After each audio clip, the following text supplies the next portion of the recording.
Aloha, my name is Uncle Jerome from the Makaha Sons. Been in the entertainment business. Next year, February, we'll mark our 40th anniversary. Born and raised here in Nanakuli. Actually, we grew up on 5th Road. Got into the music business at an early age, probably about 4 or 5 years old. Just grabbing the ukulele and doing whatever we could. I had a lot of heroes, you know. And it all started in the early 70s with Peter Moon, Robert and Roland Casamaro. That was pretty much my heroes, along with Sons of Hawaii, Gabby Pahinui, and Hui Ohana. Yeah, they were the main focal point for us when we were getting into the music business. We used to get all these times say, hey, how did you guys come up with the name Makaha Sons of Niihau? And we were invited to do a Mayday program at Nanakuli High School. And that's where we all graduated. Well, me and Moon graduated from there. And we didn't have a name at that time. The MC for that night said, hey, what I'm going to kind of introduce you guys are. Me and Moon just kind of like looked at each other and said, I don't know, Makaha Sons of Niihau. And from that day on, it stuck. But the funny part about that, when we got the name, everybody, they just couldn't get it together when they introduced us. You know, it says, ladies and gentlemen, how about a nice hand for the Makaha Sons of the Niihau or the Makaha Niihau of the Sons? And they couldn't get it straight. But when Israel left, then we kind of dropped the Niihau because there were no more ties with Niihau. Israel was the last tie with us as far as Niihau. And Makaha Sons, we all met in Makaha. And the Niihau kind of like came inside there because Israel them had ties with the Niihau family out there. Yeah, our first professional gig we did was February 22nd, 1976. The day before that, Uncle Moon got married.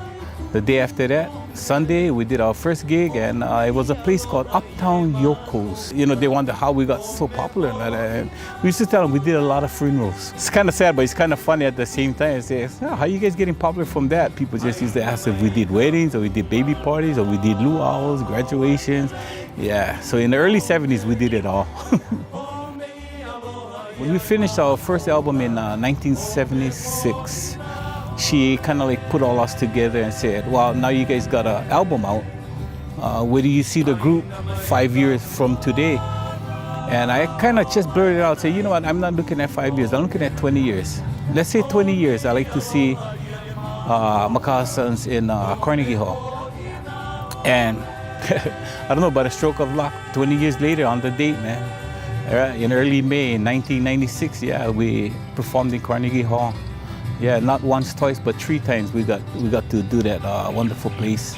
Yeah, so that's one of the most memorable moments. And I think the other memorable moment would be 1996 when we all got on stage to sing the last time with Israel at the Nahuka Hanohano Awards. Yeah, so that was pretty much one of the most memorable for the group and for everybody. I love you, brother. Love you, brother. Love you, brother.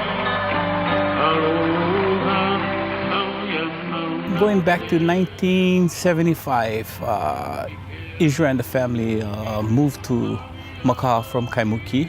Pretty new to the country. At that time, never know nobody. We just went down the beach, you know.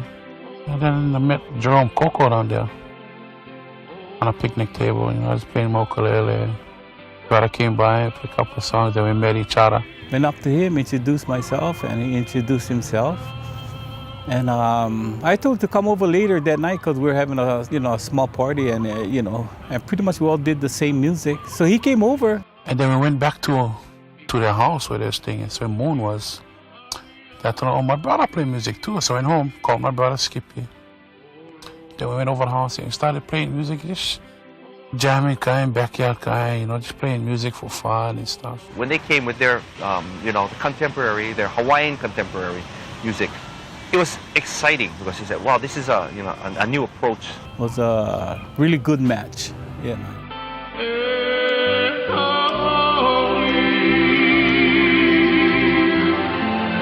To all everybody, from Niihau to Miloli, love each other, malama everybody. Love you, Hawaii. It's Asia, Kamaka Viva, everybody.